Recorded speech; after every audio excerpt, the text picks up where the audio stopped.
When you see an equation like E equals mc squared, it's easy to think of it as, well, a fundamental rule of the universe, right?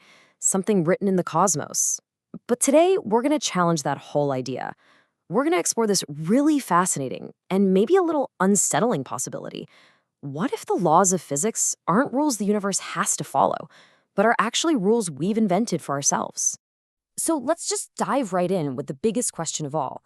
We're taught that the laws of physics govern everything. We picture them as these absolute commands, etched into the fabric of reality itself.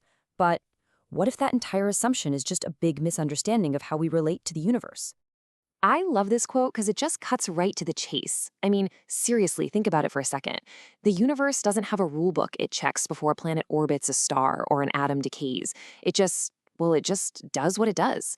So if reality isn't following laws, where in the world do our laws come from? Okay, to really get to the bottom of this, we have to do something really important. We have to carefully pull apart two very, very different concepts: the universe as it actually is and the universe as we see it. And believe me, understanding that difference, well, it's the key that unlocks this whole idea. So, the two concepts we really need to get our heads around are what the source material calls the human perspective and reality's properties. One is all about our limited viewpoint, right? It's about our measurements and our scientific models. But the other one, that's about the fundamental nature of existence itself, what's really out there, totally independent of us. And right here, this is where the difference becomes crystal clear. From our human perspective, we invent laws to make sense of the distinctions we see, things like particles and fields. But for reality itself, nope, no laws. It doesn't follow any rules. The source describes it as just something capable of change. That's it. Our laws only exist inside our human model of the world. So that kind of brings up another question, doesn't it? Okay, so if laws are just part of our perspective, why do we need them so badly? I mean, why is all of science built around finding them? Well, the answer has to do with how our brains are basically forced to process the world around us. The answer is we can only make sense of the universe by chopping it up into manageable pieces. The source calls these distinctions. And when you think about it, it makes perfect sense. We don't see the universe as this one big, seamless, interconnected thing. We see a planet here, a star there, an electron over there. These are the distinct pieces we create just to be able to talk about it. This is the perfect way to think about what our laws actually do. If all we had were these distinctions, just a list of particles, planets, and fields, it would be a meaningless jumble of cosmic nouns. Laws, they're the grammar we invent to connect all those nouns. They give us the verbs, the structure, the story that explains how one thing relates to another. And that brings us to the logical conclusion here.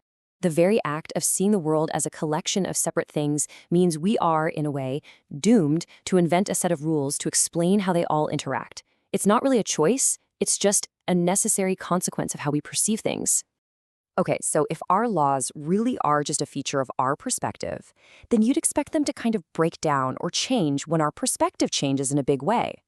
And there is no bigger change in perspective than when we zoom way in and look at the universe on the quantum scale. This is a simple, undeniable fact from our experiments. The rules we came up with for the world of falling apples and baseballs, they just completely fall apart when you try to apply them to the world of electrons. And that profound difference is a huge clue. It suggests we're not dealing with universal, unchanging laws, but with rules that totally depend on the perspective we're looking from. So from this point of view, what exactly is quantum mechanics? Well, it's an incredibly effective toolkit, but it's a toolkit for our small-scale perspective. It perfectly describes the behavior of the distinctions we've created, the things we call electrons, photons, and quarks. But here's the really wild part.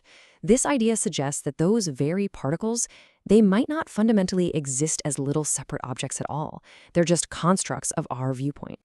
And this brings us to a huge mistake we often make.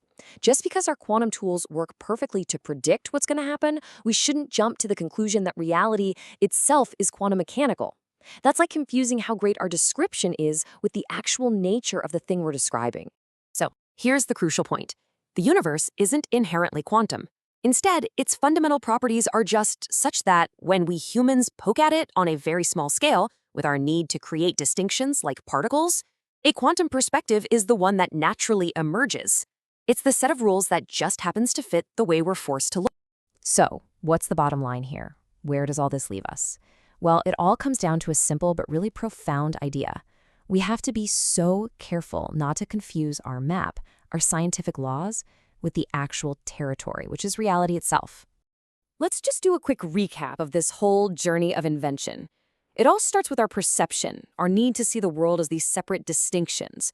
This forces us or dooms us to invent laws, and those laws then create our unique human perspective. The final, crucial step is realizing that this perspective, as useful as it is not the same thing as reality's fundamental properties. And honestly, this is just the most elegant way to put it. A map is an incredibly powerful tool, right? It's essential for getting around. But nobody would ever argue that the paper map is the country. In the exact same way, our physical laws are the best maps we have, but they're drawn from our particular vantage point.